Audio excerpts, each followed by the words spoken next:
Hello there!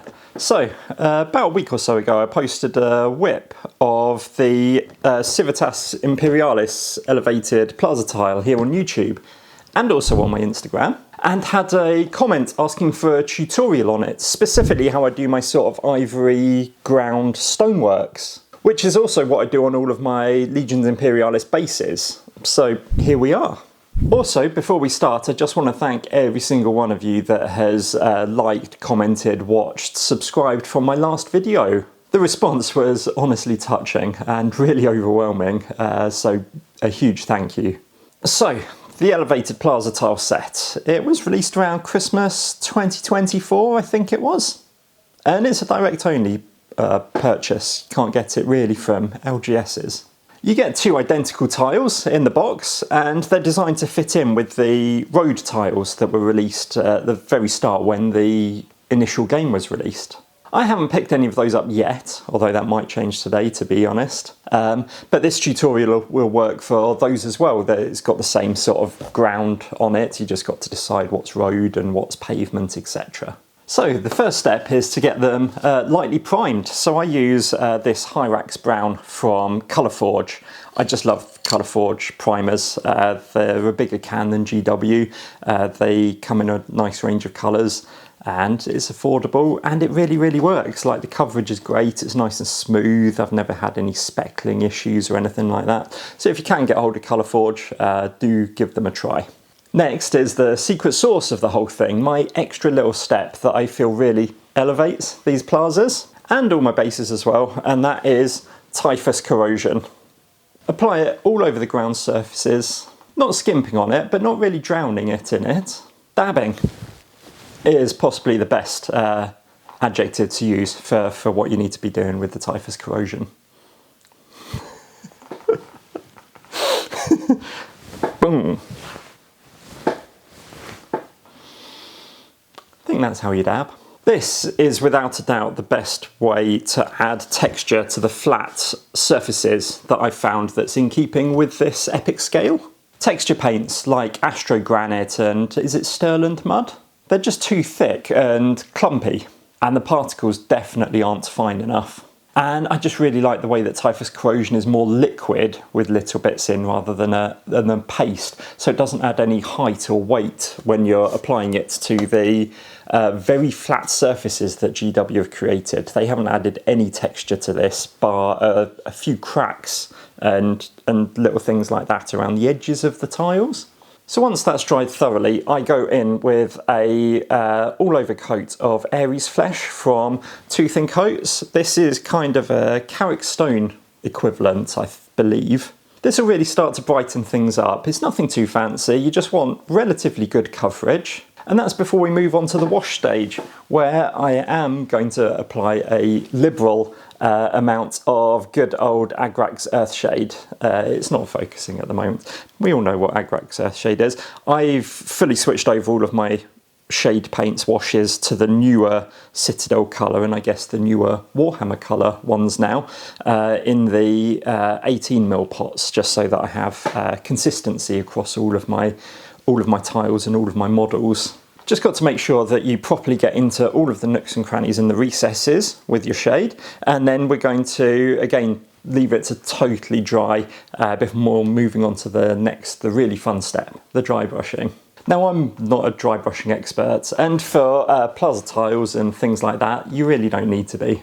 There's all sorts of techniques, like making sure you've got a slight bit of moisture left and not using towels or things to wipe the paint off, but using something that isn't going to wick away moisture from the paint. We're not worrying too much about that here today for these tiles. We're going to start off with a reasonable heavy dry brush of Skeleton Legion from Tooth & Coats. But what we are going to do is start really slowly. There should be barely anything left on your brush. So what I do is I'll wipe off the excess paint onto a old tea towel, and then I will also use the back of my hand to be just making sure that there's pretty much nothing.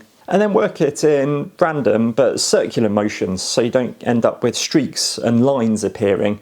And just really take your time to slowly build it up. You don't want to go heavy and then have to redo your base coat and your wash. Just build it up really, really lightly and just enjoy the process and take your time. Then we're going to repeat that process all over again, but this time with dark ivory from Pro Acryl, which is one of the Ninjon's signature paints, and a really, really beautiful colour. And this is the stage where you're going to want to pay particular attention and work hard to match the intensity of this with any surrounding tiles that you may have already finished. You're going to want to match your coverage and your dry brushing so that they all look cohesive when laid out together. So once again, light circular motions, barely any paint on your bristles, and just keep building it up until you're happy with it. At this stage, I will rim the whole tile using, for me, Coal Black from Pro Acryl. It is by far the mattest, best coverage, pre-thinned paint that I can find. It's actually a real treat to use. So there's a lot of details left on the tiles, and this is down to your preference really. I've gone for a jade and copper combination on mine because I wanted to avoid using blues and reds so that my armies stand out, ultramarines and going forwards some word bearers. But there's lots that you could do. You could do a mixture of greys so that it looks like concrete or whatever the 30k equivalent is, ferrocrete or something like that I think.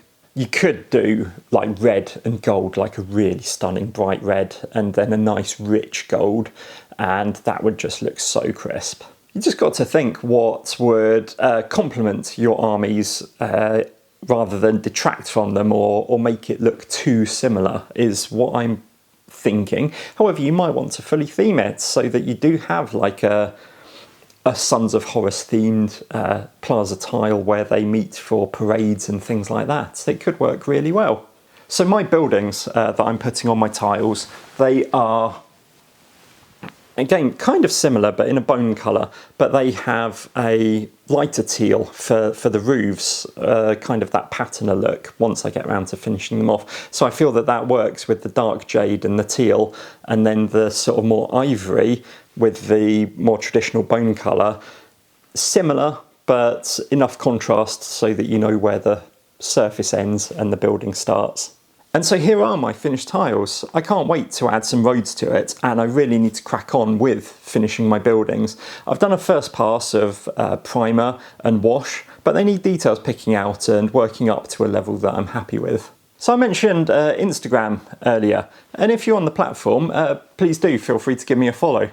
And what I'm wondering at the moment is if there's any demand for a community Discord, perhaps. Somewhere where we can share our progress, our whips, our completed projects, and be another really positive hobby space for Legions Imperialis players and hobbyists to gather.